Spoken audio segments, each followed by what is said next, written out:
Imagine walking into a restaurant and seeing two strangers sitting across the room. The first arrives in a luxury car, wearing expensive clothes and carrying designer accessories. People notice him immediately. Without knowing anything else, they assume he is wealthy. And that's exactly what his appearance is designed to communicate. I have money. Then there's another person sitting quietly in an ordinary shirt with an ordinary phone and an ordinary car. Nobody looks twice at him. He doesn't look particularly successful. But here's where the story gets interesting. The first person may be spending almost everything he earns, while the second may already be financially independent. So how did we get wealth completely backwards? The problem begins with something very simple. Wealth is difficult to see. If someone buys a car, you can see the car. If someone buys a giant house, you can see the house. If someone wears an expensive watch, other people can see the watch. But if someone invests that same money, nothing dramatic appears on the outside. There's no giant sign saying, "This person just invested 10,000 rupees." The important part is happening somewhere you can't see. And that's exactly why genuine wealth can look so boring. Let's make this even more interesting.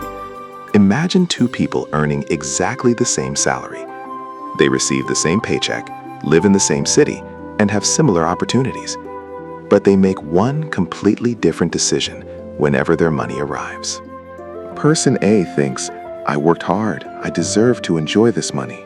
So every income increase becomes an opportunity to upgrade his lifestyle. A better phone becomes a better car, then a bigger apartment, then more expensive vacations. His income keeps increasing, but somehow his financial stress never disappears. Person B makes a different choice.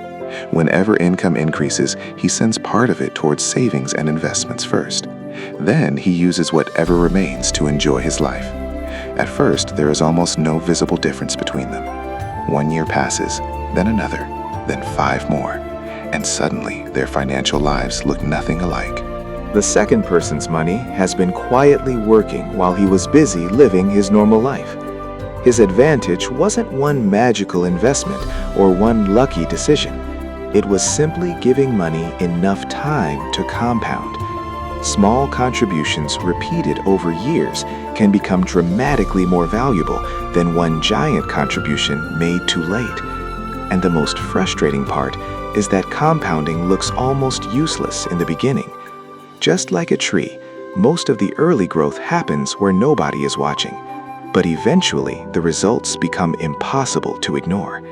So why don't more people simply save and invest instead? Because money isn't just mathematics. Money is deeply connected to psychology. We don't only buy things because we need them. Sometimes we buy things because we want other people to notice us. The expensive car isn't only transportation, it can become a message. The message might be, "I made it." But there's a hidden problem with buying status. People eventually get used to it. The first week with your new car feels special. 6 months later, it feels normal. And now your brain wants the next upgrade to create that feeling again. This creates one of the most dangerous financial loops, earning more, then spending more. Your salary increases, your spending increases. Your monthly obligations increase, and somehow you still don't feel rich because your lifestyle has expanded to consume the extra money. This is why a high income doesn't automatically create wealth. Someone can have a very high income and very little accumulated wealth. Now we can understand why genuinely wealthy people can look surprisingly ordinary. They don't necessarily avoid spending because they're cheap.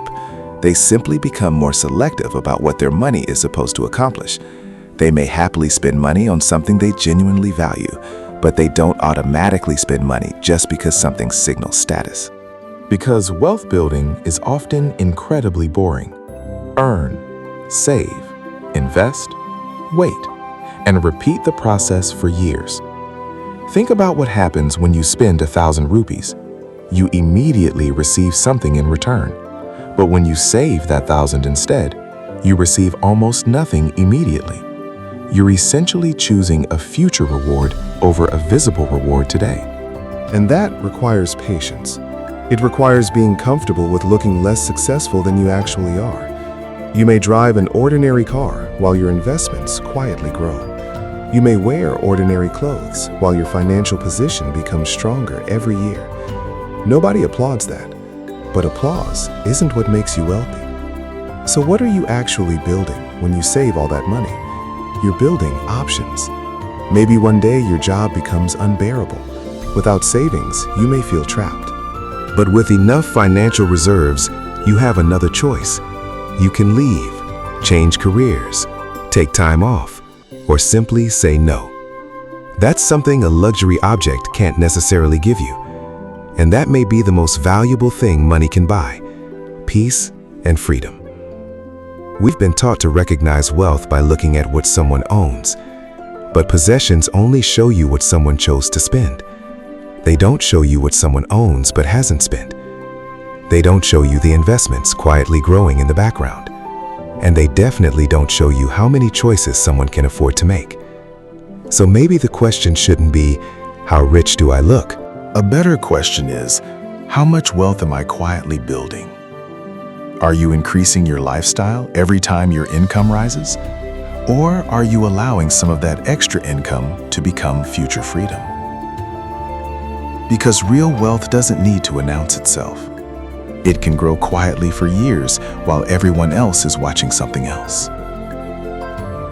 And eventually, you may discover that the greatest luxury isn't looking rich.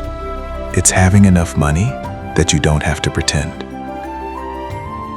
Because the person who looks richest isn't always the richest person in the room. Sometimes, the real wealthiest person is the one quietly building freedom. So don't just build a lifestyle that looks rich, build a life that actually is.